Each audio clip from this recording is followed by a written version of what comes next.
PRP কিভাবে help করে এবং এক্ষেত্রে কি করে থাকেন আপনারা? পিআরপি প্ল্যাটিলেট রিচ প্লাজমা, হ্যাঁ, এই পিআরপি ট্রিটমেন্ট অনেক দিন আগে থেকে চলে আসছে। এটা আমাদের দেশেও এখন বহুল প্রচলিত একটা ট্রিটমেন্ট। এই ট্রিটমেন্ট কিন্তু সব জায়গায় করা হয়। এটা আমাদের এখন অ্যাস্থেটিক পারপাস, হেয়ার, ফেস এগুলোতে করা হয়। কিন্তু আগে যাদের হাঁটু ব্যথা থাকতো, ডায়াবেটিসের কোনো ধরনের জায়গা কোনো ঘা হয়েছে, শুকাচ্ছে না, সেগুলো জায়গায় কিন্তু পিআরপি করা হতো। এটা বিভিন্ন কাজে বিভিন্ন ইন্ডিকেশনে ব্যবহার করা হয়। আমার ক্ষেত্রে বা আমার ডার্মাটোলজিতে এই হেয়ার পিআরপি এবং ফেস পিআরপি খুবই ইম্পর্টেন্ট। ফেস পিআরপিটা আমি কখন করি? কারো ক্ষেত্রে দেখেন ছোট ছোট ফাইন লাইন্স হচ্ছে, একটু এজিং এর প্রভাব আসছে বা কিছু পিগমেন্টেশন আছে, অল্প মানে অনেক বেশি না, হালকা হালকা পিগমেন্টেশন আসছে, এবং এটার পাশাপাশি দেখা যায় যে ফেসের এক এক জায়গার রং এক এক রকম হয়ে যায়, আনইভেন টোন। তাদের ক্ষেত্রে দেখ এই পিআরপি খুবই ভালো ইফেক্ট করে রাখে।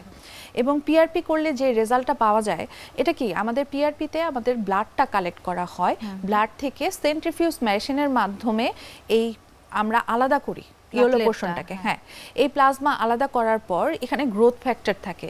এই গ্রোথ ফ্যাক্টরগুলোই মেইনলি আমাদের নতুন করে কোলাজেন তৈরি করতে, প্লাস আমাদের যদি কোনো প্রিভিয়াস কোনো ধরনের ফল থাকে সেটা রিমুভ করতে, সব কিছুতেই কিন্তু এই প্লাটিলেট হেল্প করে।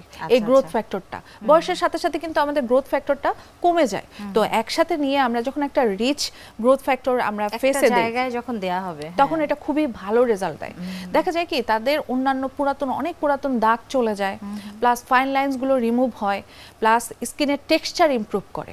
এক এক জায়গার ইভেন টোন বা হচ্ছে একটা ইভেন টেক্সচার পাওয়া যায়। অনেকেরই কেন শীতকালে চুলটা বেশি পড়ে এবং এক্ষেত্রে প্রতিরোধের কোনো ব্যবস্থা আছে কিনা? হেয়ার ফলের হরমোনাল ইমব্যালেন্সটা খুবই ইম্পর্টেন্ট। তো এই সময়ে তার চুল পড়ার পরিমাণ কতটুকু, তার ডেইলি কয়টা চুল, অনেকে দেখবেন এসে বলে প্রচুর চুল পড়ছে, কিন্তু যদি কাউন্ট করা হয় সেটা কিন্তু অনেক কম থাকে। তো দৈনিক 100 থেকে 150টা চুল পড়া স্বাভাবিক, কিন্তু অনেকের ক্ষেত্রে দেখবেন যে এটার থেকে বেশি হচ্ছে, প্লাস তার হেয়ার থিনিং হয়ে যাচ্ছে, নিউ হেয়ার যে ফলিকল আসার কথা সেটা আসছে না। তখন আমরা এটার পেছনে কোনো ডিজিজ আছে কিনা, এটা অ্যান্ড্রোজেনিক কিনা, নিউট্রিশনাল কিনা, ডিফিউজ অ্যালোপেশিয়া কিনা, এগুলো আমরা ডিফারেন্সিয়েট করে আমরা বোঝার ট্রাই করি যে তার কোন ধরনের অ্যালোপেশিয়াটা হচ্ছে। তারপরে আমরা ট্রিটমেন্ট দিয়ে যখন এটা ডায়াগনোসিস কনফার্ম হয়, তখন ক্লিনিক্যাল ট্রিটমেন্টটা খুবই ইম্পর্টেন্ট। একেবারে সেটার আগে কোন ইন্ডিকেশন, মানে কজটা কি, যদি কজটা আমি না বন্ধ করি, বাহির থেকে আপনি যত ট্রিটমেন্টই করেন, সেটা পিআরপি হোক বা অন্য কোনো শ্যাম্পু বা অনেক কিছু ব্যবহার করলেও এটা ঠিক হবে না। তো আমাদের শরীরের ভিতরে কোনো কারণে যদি হয়ে থাকে হেয়ার ফল, ওটা আগে আমি টোটালি সলভ করি, দেন তারপরে আমি হেয়ার যাতে নতুনভাবে তৈরি হয় তখন আমি পিআরপি করি।